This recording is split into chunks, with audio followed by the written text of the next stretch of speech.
It's time for the Your Personal Bank Show with Ference Toth, financial literacy educator and speaker, entrepreneur, and chairman of the board of Bank Information. Take charge of your financial future with Your Personal Bank. Now here's Ference Toth. Welcome to Your Personal Bank Show, and I'll tell you what, since the recent elections with the Virginia and New Jersey governorships, for example, and other elections throughout the country that occurred recently, I've been getting a lot of questions from listeners and clients. They're like, well, what did you think about the elections and what happened? Well, I guess, and anybody's been listening to the show for any period of time knows where I stand from a political standpoint. I haven't made it a secret. Not always to my benefit. I understand not everyone agrees from where I stand, but what I can say is how I feel about things is heartfelt. It's genuine. It comes from my experience, my life experience, how I grew up, as a first generation legal immigrant, for example, and former, I served in the U.S. Army, for example. I'm a business owner. Those things all have had an impact, obviously, on my life and how I feel about, government, politics, all that kind of stuff. I think the thing I would say, and the last thing I'll say before I jump in all this is, because I teased this in the last show, is, again, I try to keep the show more topical in terms of more financial topics and your personal bank concept and how it works, again, to create a diversification strategy, reduce your taxes, or create tax-free income, create a tax-free bucket of money, if you will, interest rate sensitive. So if we do continue to go on higher inflation, could be a great diversification strategy for that.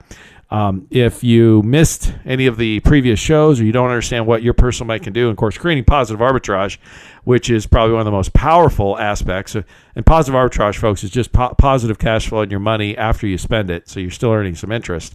But if you missed any of that, go to yourpersonalbank.com, listen to any of the previously recorded shows. I got a bunch of them on there. There's a couple of years of content there. You can go to any of the topics you want. Many of them talk about what is your personal bank, how it works, common questions, all that kind of stuff. So again, go to yourpersonalbank.com. Check that out. The second show of the week, I try to take a bigger picture, macro view of things in terms of how our money is affected, politics or whatever. And I've had to talk about politics far more than I ever did before. And it's because it has started with the COVID shutdowns, because since that time, our government has both government agencies and quasi-government agencies, referring to things like the Federal Reserve, for example, have inserted themselves into our lives far more than ever before in really the history of our country. And by the way, if you want what I think about what's happened to the recent announcements by the Federal Reserve regarding tapering and interest rates, go back to the last show. That's all I discussed. It's about all I discussed. And again, go to yourpersonalbank.com and check it out. I think the announcements were significant, and I think they're going to have significant impacts on our money and our economy going forward. And I discussed those things and what some things you can do and how your personal bank can actually help offset some of that and create diversification. But anyway, I don't like to respond to things immediately because you have a knee-jerk reaction initially, obviously. Everyone does. But that's not always the best reaction. I think something is where more well thought out. I've had listeners say to me, one of the problems, Ference, and one of your blessings is you're a thinker. I am. And what I would say is the biggest thing that I think a couple of things really come to mind from listening and watching all this and stuff is I have said this for a while that I firmly believed that our country had not, our current administration has taken policies and direction and actions that are, in my opinion, far more radical, far more liberal, far more socialist, and far more big government than what the majority of Americans want. And I just didn't believe, I've said that repeatedly, you cannot convince me that our country has changed that much in the last couple of years. And that I still had faith in the American people that common sense would prevail. And if the current administrations, state and federal and local Democrats and whatnot, kept pushing on these different issues, all these different things that they're pushing on, if they pushed hard enough, there would be a backlash. Now, I had a lot of people say to me that, there's a lot of people that had already given up hope. They felt like the country was lost. The society and the country that they knew and loved and had lived in their whole lives was a foregone conclusion, that we would turn a corner and towards more big government and more socialism and those kinds of things. And I said, I'm not convinced of that. And the elections, particularly the Virginia elections, well, the New Jersey one too, validated that. And even, when you have a situation where you have states where these are blue states. These are Democrat. I mean, Biden won Virginia by 10 points a year ago. And the Republican governor won by 2 or 3 points this election. So that's a swing of 12 or 13%. Folks, in the political world, 12 or 13% shift might not seem like a lot. That is size. That's massive. It's like an earthquake almost. Somebody said on the Richter scale, it's like a 9.8 on the Richter scale. That's massive, massive, significant move. When you have a situation where in New Jersey, deeply blue state, where Biden won by 16 points a year ago, and you have the Republican and the Democrat, statistically a tie, right? That's a 16-point move, folks. And even more encouraging when you have somebody like if you haven't heard the story about the truck driver in New Jersey who spent about $150 on his campaign, and he ran against the state Senate president and apparently the longest serving president of the Senate in New Jersey's history. And again, a statistical tie, basically. Where the Democrat, this is a, well-entrenched Democrat politician, lifelong politician, literally spent millions on his campaign. And this guy spends $150 and he's a truck driver. And it's a statistical tie in a deeply blue state. That's a 16-point swing, folks. What I'm trying to say is who won or lost in either of those is not important. That's not really as important as the shift. And the shift happened up and down the aisle, across the country, literally everywhere. And the shift happened I think for several reasons, but I think one big reason is, as I stated earlier, our current administration has taken, I've said this before, Joe Biden ran and himself stated, what do I look like, a radical to you? But his agenda has been the most radical we've seen probably ever. And all these things that they're doing, which are attacks on freedom and all those things, the American people are saying, no, we don't want that. That's not what we want. And so that's why we're seeing this seismic shift.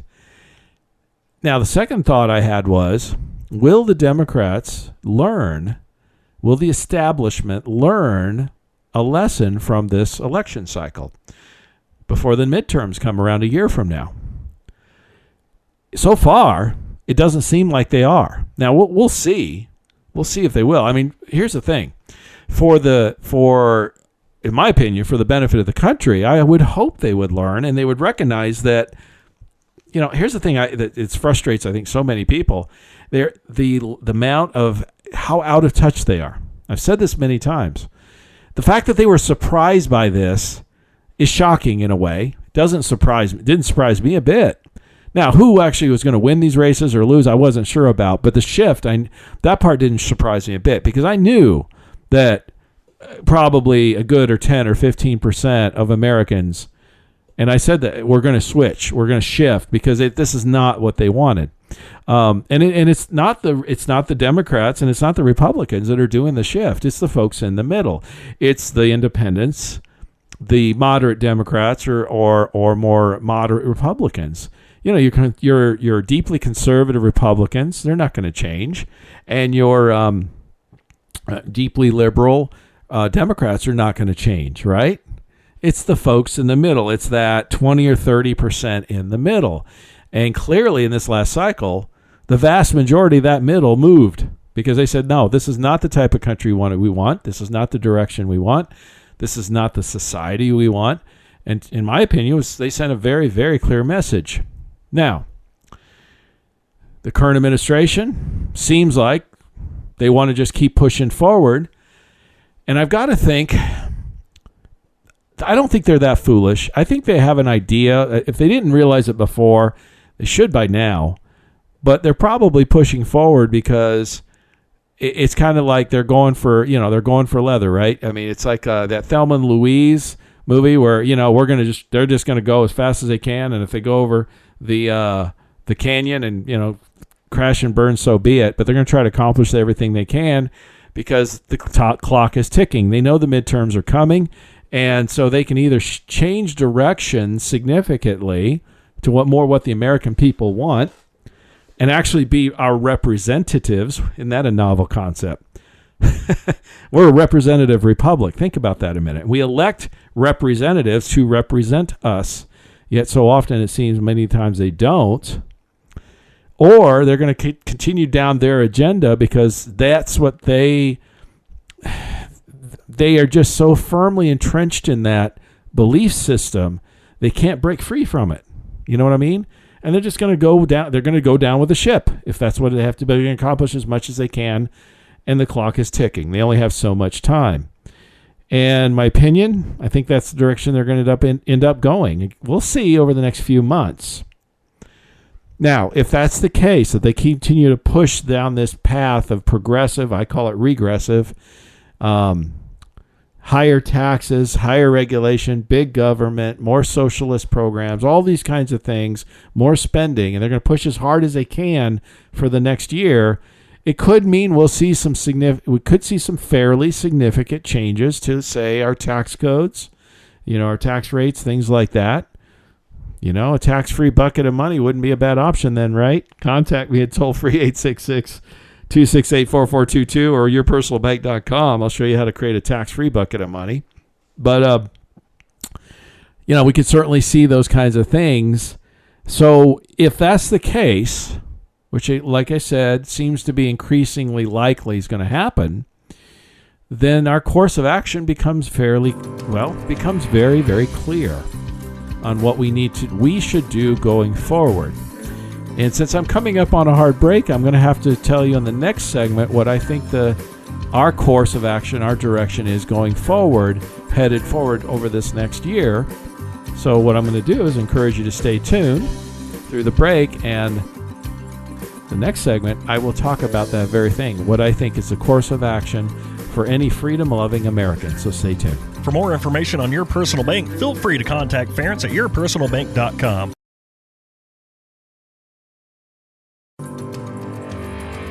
Back to the Your Personal Bank Show with Ference Toth. Welcome back to Your Personal Bank Show. And today, like I said, I'm talking about, the discussion is really about the future, what I see the next year going forward from a mostly political standpoint, and how I think it's going to affect the economy and our money and those kinds of things and taxes and everything else. And like I said, I believe that the recent elections with the Virginia and New Jersey governors and others certainly was a seismic moment, and it certainly confirms my belief that Americans, generally speaking, are not that radical. They're kind of in the middle, if you will. There's some that are certainly radical on the right and the left, of course, but generally speaking, they're pretty much somewhere in the middle. And when an administration or government tries to push and go too far, too hard, one way or the other, the American people politely and gently and, firmly, I shouldn't say, firmly reject it. And that's in my opinion, what happened.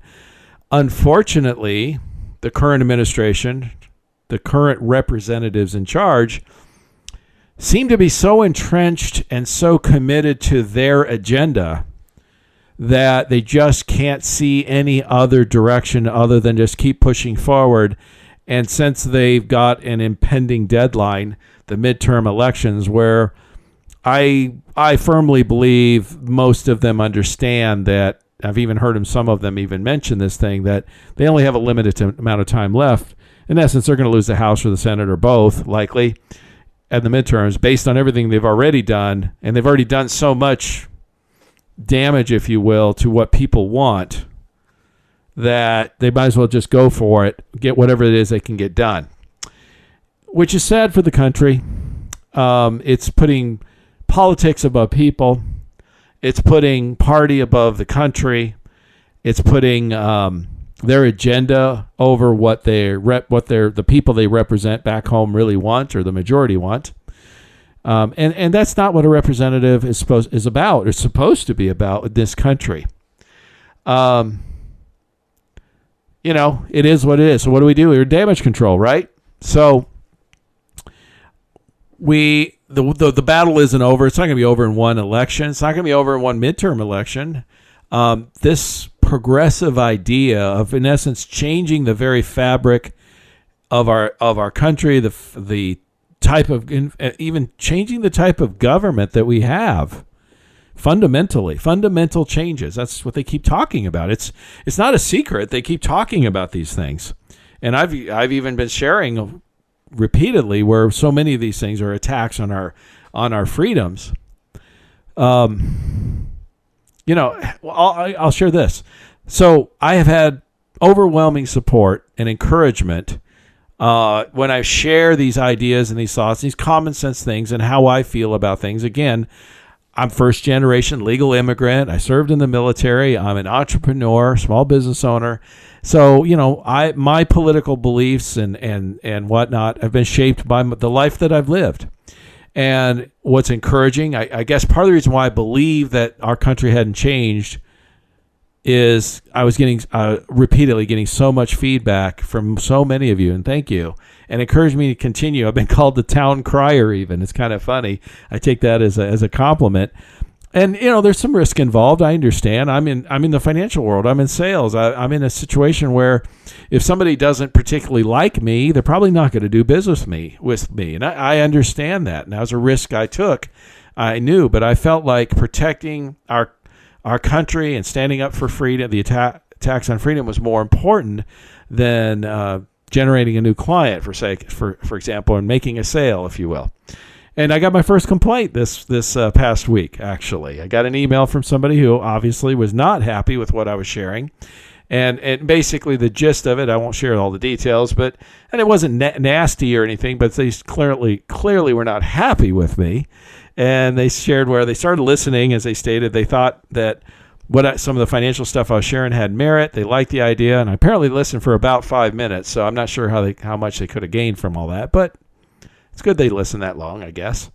And then they said, you just start talking about freedom and all these other types of things, and that just turned them off. And what I got to say there is, certainly that person has their right to their beliefs, and I'm certain if I talked to them, we would have vastly different political beliefs, for example, what we thought the role of government in our society would be, and that kind of stuff. And they have the right. Heck, I served in the military to support that freedom of speech, right? But it's not going to change how I believe or feel about things. What I share is genuinely from my heart and my experience. And this is who I am. And I don't think I should have to apologize for that. You can choose to agree or disagree. That's your right. We can agree to disagree on certain things. In fact, I've often heard this said, if two people agree on everything, one of them is not necessary, right? But what I find is a little sad is the person was turned off. They liked the financial ideas, which could have probably made a significant positive impact in their personal financial life. But because of some difference of political belief and probably more importantly, a lack of willingness to be open to any other ideas, they're going to suffer as a result. And it's that lack of openness, that willingness to learn and grow, and that's what's sad. See, every successful person I've ever met, whether they were famous or not, one of the common denominators I've always seen in those people and recognize, it's amazing. They're their capacity and desire and willingness to learn new things. In fact, the more successful the person is, interestingly, oftentimes, the more they're willing to acknowledge that the less they know and the more they need to learn, and the more actively they reach out and learn new things. That knowledge, that education, that learning new ideas is exactly what makes them more successful. And so this wokeism, or whatever it is you want to call it, where there's a group of people out there that just are not willing to listen or discuss any opinion or idea outside of their own box, what that does is it condemns them to a life of mediocrity. Because education and knowledge are probably one of the most powerful things a person can have to grow and expand in their life, whether that's financially, health-wise, relationships, or anything else, any of those things for that matter, frankly. When you stop learning, you stop growing. And I've heard one of my mentors, or mentors, whatever, Lou Holtz. He was the head coach of Notre Dame. I think he was one that was always famous for saying, you're either growing or you're dying. I've heard it from other people too. And it's true. And so in essence, people that are not willing to listen, not open to listening to any dissenting idea, are dying. And it's a long, slow, torturous downhill slide. And frankly, it's kind of sad. Again, what I'm encouraged by this last election cycle is people saying enough is enough. We don't want it. We don't want any more of this stuff. The last Biden ran on a return to normalcy. That was kind of the whole thing. And frankly, the Biden administration has been anything but normal. We're going to talk about that a little bit more in the next segment in terms of what I think is going to happen, particularly leading up to the next year. I didn't get a chance to talk about what we should do, so we'll touch on that some more, and how we protect ourselves financially and all that. So stay tuned. Don't miss it. For more information on Your Personal Bank, feel free to contact Ference at yourpersonalbank.com. Back to the Your Personal Bank Show with Ference Toth. Welcome back to Your Personal Bank Show. And like I said, we're discussing the results and the after effects of the most recent elections with the Virginia, New Jersey governors and others. And like I've been saying, I couldn't be happier about the fact that average Americans stood up and said, you know what, enough's enough. We don't want government involved in every aspect of our lives. We don't want the government involved in our children's, telling us as parents what to do. For our children's education. In fact, by the way, folks, I said this earlier. I thought that was the winning issue. That was the one area where, you know what, you can attack my money. I'm not going to be happy about it. You can tax me more. You can create inflation. You can leaving Americans behind in Afghanistan. That was really bad.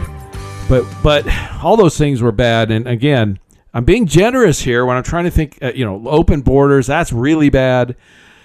I'm being generous here when I'm trying to think of something positive that I agree with the Biden administration, and I just can't think of one, and I'm being genuinely generous about that.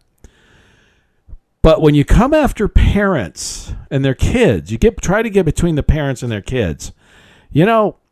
As much as the money's important, I'm a financial guy. I talk about this all the time. Money's important, part of our lives. So is health. So is our relationships. But, as important as money is, for example, and this is a financial show, right? My kids are a million times more important to me than how much money I have in the bank or what I'm earning, right? As a parent. And I think anyone as a parent or grandparent gets that and understands. And so when you try to go after mama bears and papa bears and you say, look, you have no business being in teaching, what we teach the kids, school boards and should be in charge, that ain't going to fly. And when you come after and you pile on and you go, you have the FBI try to go after parents to intimidate them and call, basically threaten them as domestic terrorists. That ain't going to fly either. I don't care what the government does or someone does if it comes between me and my kids. And I think every good and decent parent gets that. Let's face it, a parent most parents are going to be willing to sacrifice whatever it takes for their children, right? That's just a natural, inherent thing. It's biological, okay? And we want the best for our kids. So when we see something where they're teaching stuff we don't agree with, don't believe in at all, and then you get rebuffed, you get said, no, and they're not going to listen. I think that was a huge mistake. That, I believe, in and of itself, other stuff, all that other stuff makes a difference too. But that piece right there is a motivating. Remember I said every movement has its, it has its remember the Alamo moment or Pearl Harbor moment or 9/11 moment. I think that when we look back on this, it's going to be parents and schools trying to get in between the parents and the kids and what's being taught. That just isn't going to fly. And this movement I believe will continue. I believe it will see a wave of pushback on taking back control of our lives and our freedoms and pushing back the government. And man, I applaud that in a big way, because our government has gotten far beyond what its original intention was to be. Okay? And so anything that can move that needle back, I'm in favor of. Okay? Now, it's creating a shorter term issue, though, because we still have some very dedicated, I call them Marxists, okay, who want a fundamentally different form of government and society. And it's not me saying that, it's them saying that. They want fundamental change. We've had the freest, most successful society probably in history, yet they want to change what's been the best. I didn't say it's perfect, but it's been the best ever in the course of human history. And they want to change that. Why would you change something that's already the best in history? So that's the battle. That's the damage control that we're going to have to be in, because basically we just got to get through this next year. I believe the midterms are going to be eye-opening for those. Well, I don't think it's going to be eye-opening. I think they know what's coming. That's why they're going to push so hard. So it's going to be this matter of damage control. We're going to have to stay on top of the few senators or representatives that will listen. And maybe, we've had Sinema. We talked a lot about Sinema and Manchin senators who have held back some of this excess spending recently. Hopefully there's some more of them, more of the moderates have been emboldened by what's happened so they can get reelected. Because there's one thing a politician will listen to, this I have confidence in, if they feel threatened about their reelection chances, that they'll listen to. And that's where we have them, and that's where we got to focus our attention on and let them know, hey, you support this, I'm going to support you, and if you don't, we're going to support someone else and get you out of office. That's the key to power going forward and damage control, if you will. Stay tuned in the last segment. I'm going to talk about a little bit more and some of the things that we can do, things that may happen here in the next year, and what we can do about it to help protect our money and make our country move forward back to what it should have been, right? For more information on Your Personal Bank, feel free to contact Ference at yourpersonalbank.com.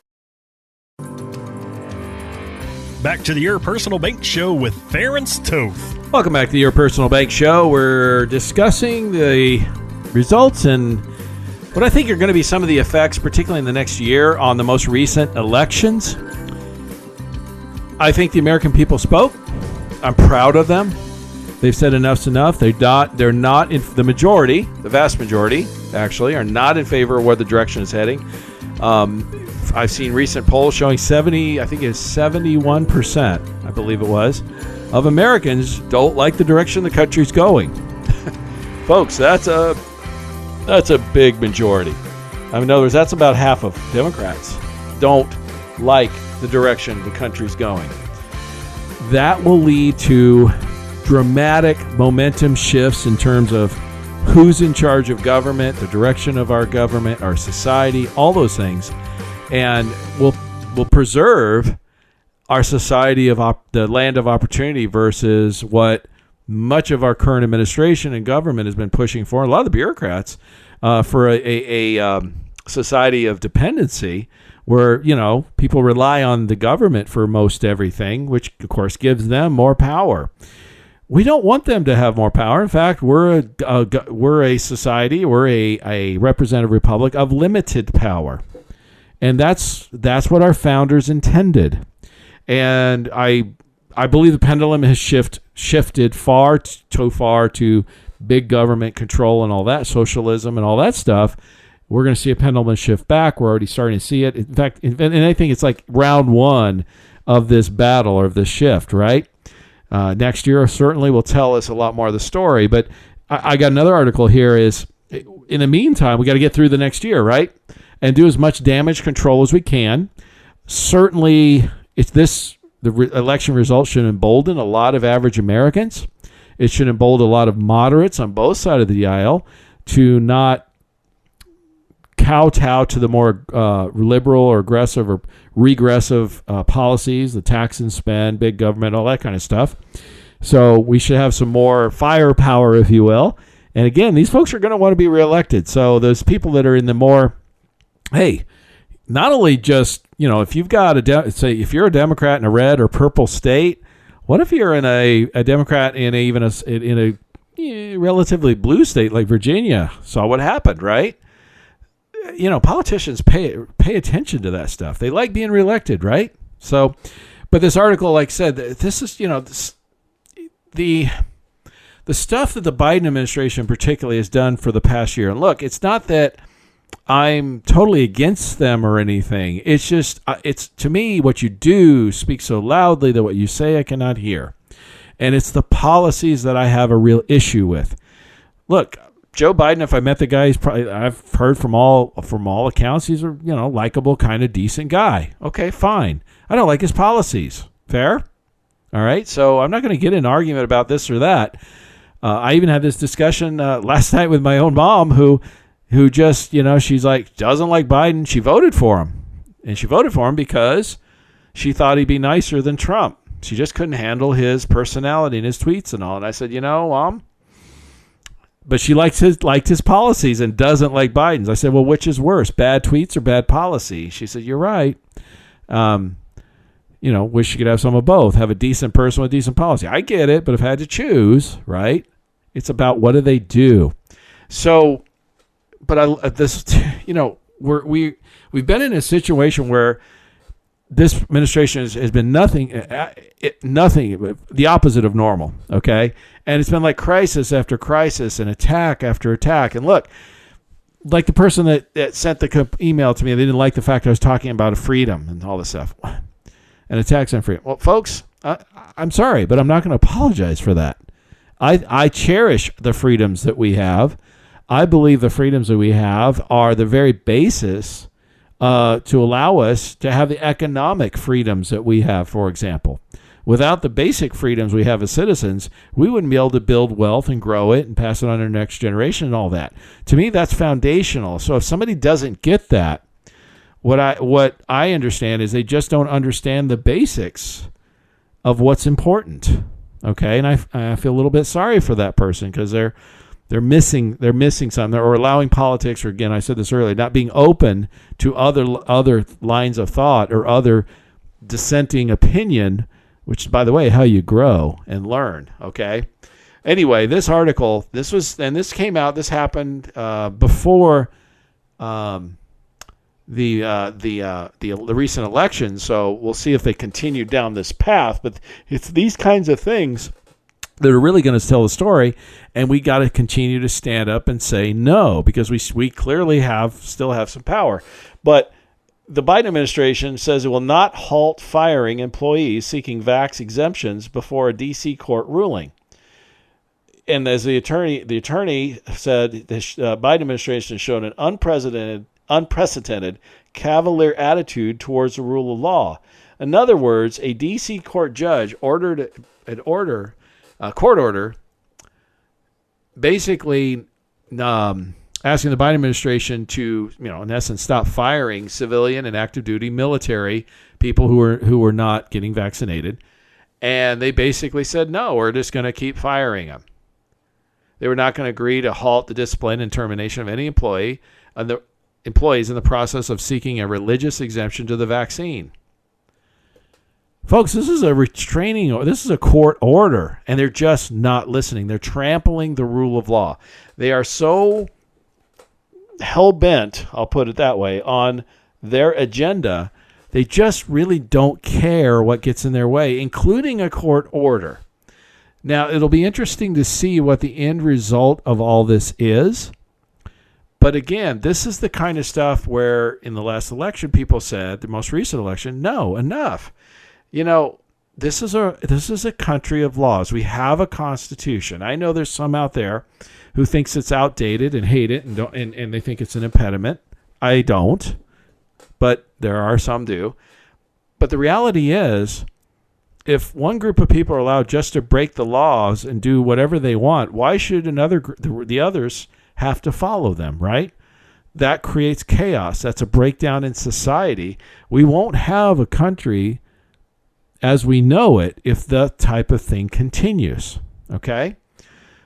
And by the way, I guess I want to address one other thing, because like I said, I've never had a first time, 2.5 years of being on the radio and the first person to complain, so I guess it got under my craw a little bit, but it's not going to change how I feel or how I approach anything, frankly.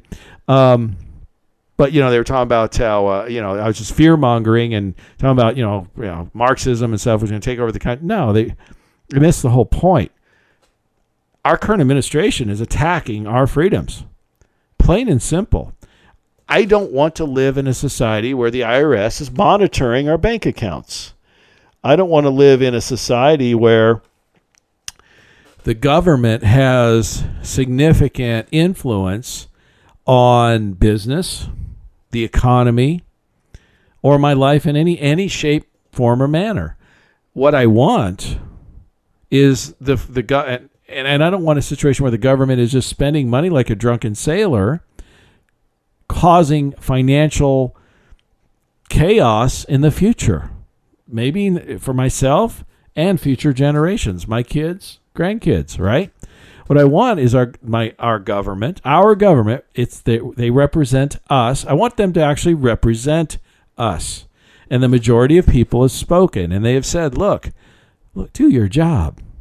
And get off all this other stuff. Get off this wokeism and this vaccine stuff and this racism attacks, and it's just ridiculous. In fact, I've said this before, the politicians that use those division tactics and things like that and separate, divide and conquer and all that, they do it because they get rewarded by getting elected. We have to smell the coffee and wake up as a people and not reward them for that. And that's why I'm so happy about this past election, these recent elections, because the majority of people said, no, we don't want this stuff anymore, and punished those that use those tactics. And if that continues, they're going to get the message, aren't they? That if you use these tactics, these division tactics, these things that destroy our society and make our country a worse place than better for personal gain versus representing us for a better future, they'll stop doing it if they stop getting rewarded for it. So I was proud of the average individual. I was proud of the average American, how they stepped up and said no.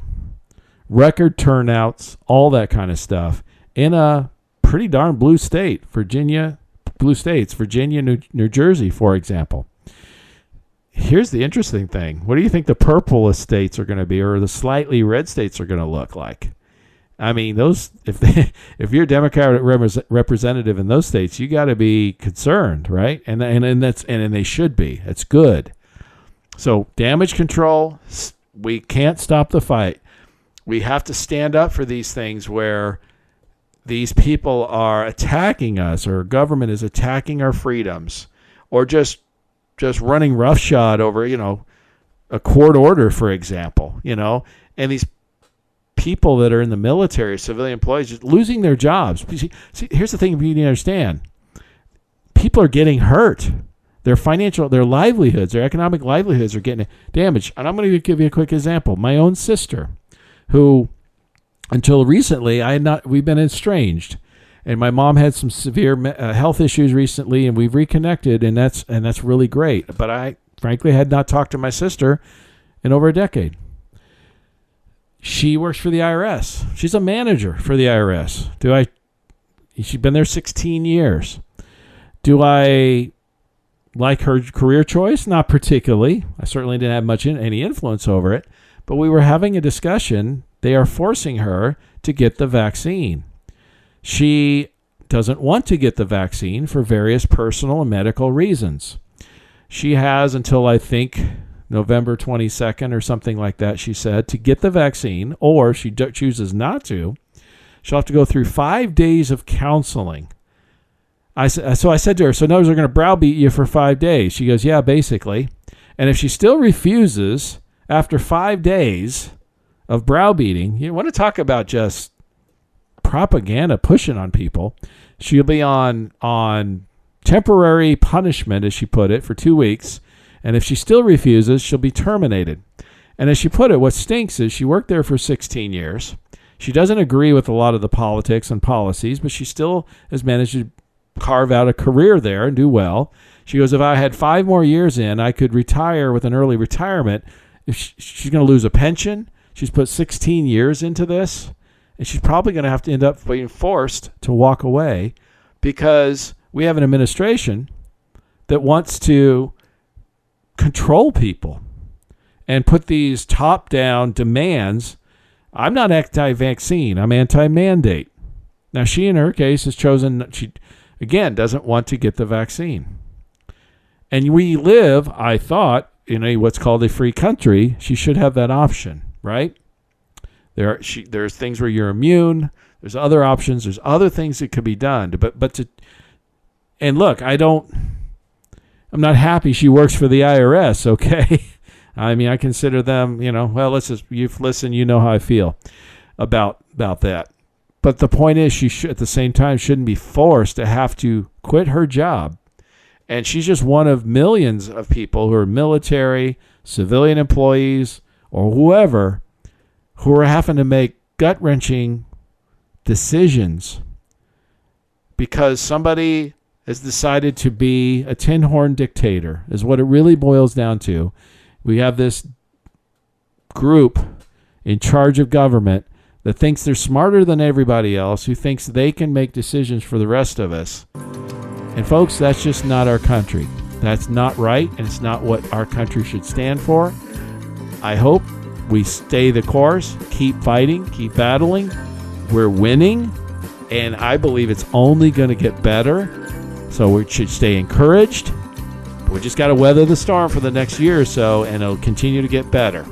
Contact me for any additional information or questions at 866-268-4422 or yourpersonalbank.com. For more information on Your Personal Bank, feel free to contact Ference at yourpersonalbank.com. This show is designed to provide accurate and authoritative information. The presenter and guest on this program do not engage in legal, accounting, or tax advice. Professional advice regarding your situation should be sought if required. Products and riders may have limitations and may not be available in all states. Excessive unpaid loans may affect performance. Distributions may become taxable if not managed properly. Replacements may not be suitable for everyone. There may be charges when replacing coverage. Compare when considering a replacement. Dividend rates and baseline of credit rates may change. Contact yourpersonalbank.com for current rates.